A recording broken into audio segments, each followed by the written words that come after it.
Welcome back to my channel. Today I've got the Triumph 400 Speed. This has been lent to me by Dave Deaf Motorcycles on the Isle of Wight. It's just been released, so I'm really lucky and really grateful to have a chance to give this bike a bit of a blast for a couple of hours on a Saturday morning. So far, good fun, great fun. Give it plenty of revs. That's the first thing I thought of once going down a country road. It likes revs.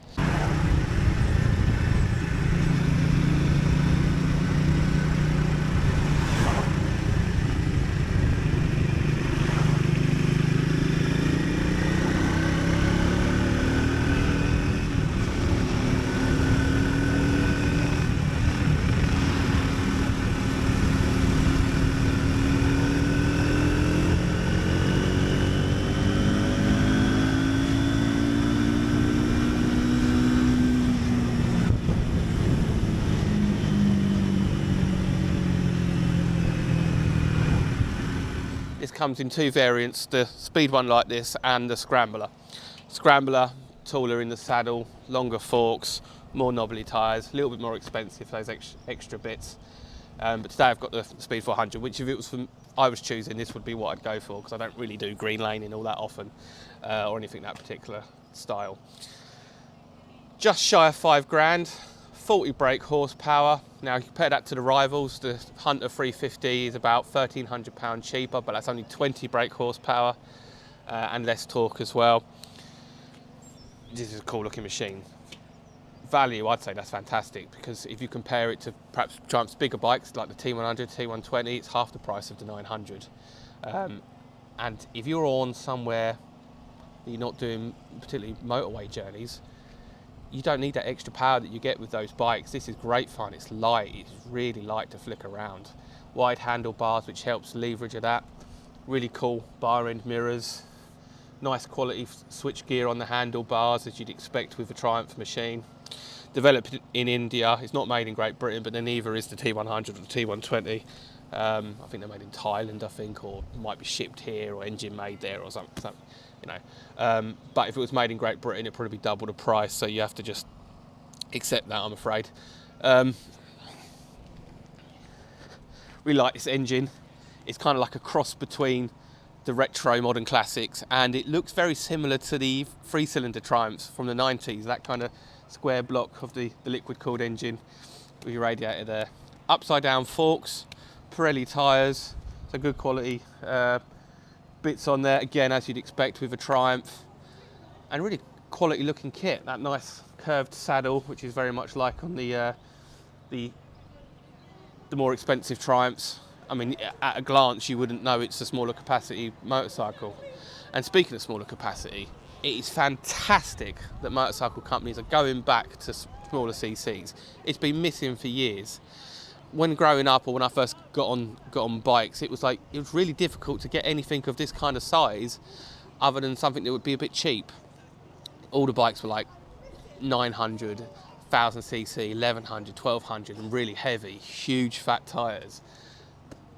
And my old man would be well happy that companies are going back to smaller bikes, because he was always harking on about being able to jump on a CB 350 or a Triumph Daytona 500 and having just as much fun as what you would on a big capacity bike. So that's great. I'm hearing my enthusiasm. That it's fantastic. LED light at the front. That's quite neat. And I like the fact that it's not some weird bug-eye headlight. It's a round headlight, and the whole bike gives a vibe of retro, but not out like a modern retro, if that makes sense. Not modern classic in the sense of like the T100 and the Thruxton or the Royal Enfield Interceptor or the BSA, but more like a halfway house, and I like that. It's neat, especially you don't have spoke tyres. You have these black kind of mag style tyres. Really fabulous looking bit of kit.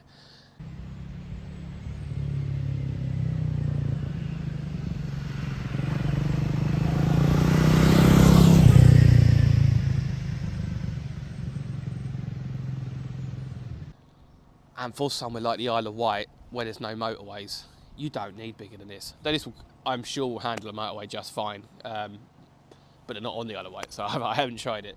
But you can sense, you can feel on the engine that it can handle it. Nice, good foot pegs, both passenger and rider. Let's sit on it. Seat height about 780 millimeters. I'm on tiptoes because it kind of rises in the middle slightly, but it does narrow to the tank. But I can easily put one foot on the ground with one foot on the other peg and rock it back and forth very easy on my feet because it's so light.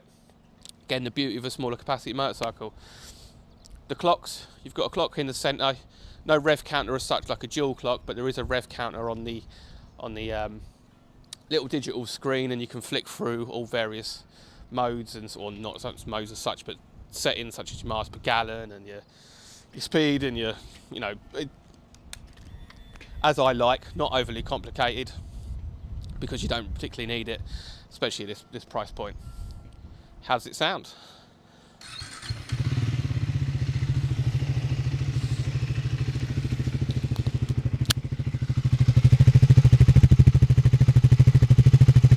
Hopefully you can pick that up quite well on the microphone. It sounds pretty nice. It sounds not too dissimilar to what my Bonneville sounded like before I changed the exhaust.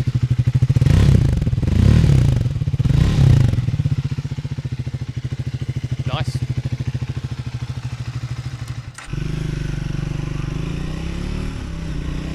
As I said before, give it plenty of revs. It likes revs. And get yourself up to good gear. And then it's got quite a lazy feel in top gear, which is quite nice for country roads.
Just done a few more miles, just about to drop it back off at Dave Deff's Motorcycles, but I thought I'd pull over, give my final thoughts, and a few other things I've been thinking about while riding it back.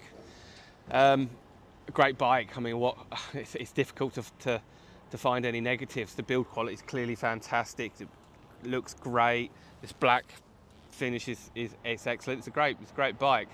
But if I'm going to have to find negatives, and I'm really trying, low speed jerkiness, which many modern bikes have, especially this kind of style. That first gear, kind of like if you're going around like a car bug or something, it's a bit and if you change up to second, it's still a little bit but maps and things like that, I'm sure we'll get over that.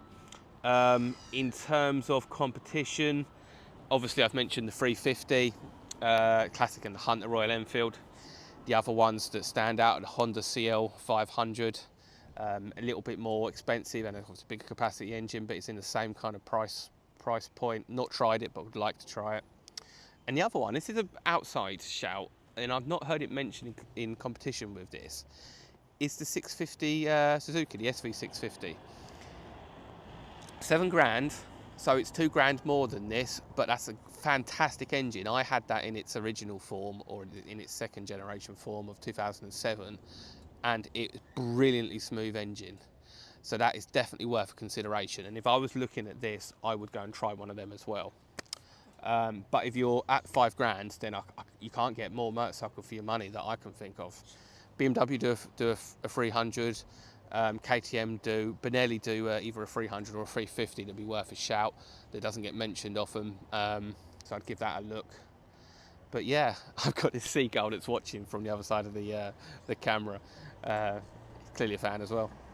But yeah, great motorcycle for the price, and as I said before, fantastic seeing a 400cc smaller capacity engine back on the market. Better get back to Dave Def's. Give them a look if you're on the island. It's a really great dealership, really helpful in there. They're Yamaha as well as Triumph. It's a small little workshop in there, but loads of bikes crammed in there. They'll help you out. They'll pull you out so you can have a try on one. Definitely worth a look. And if you test ride a bike, there's some great roads, so go and give them a blast on. Thanks for watching. If you like what you've seen so far, give the channel a subscribe, give the video a like. It really helps me to get some other bikes, because I can go to dealerships or manufacturers and say, you know, I've got X number of followers, they want to know about what the bike's like for shorter riders, and it's helping me get some bikes, and as you've seen recently, I've got some good ones.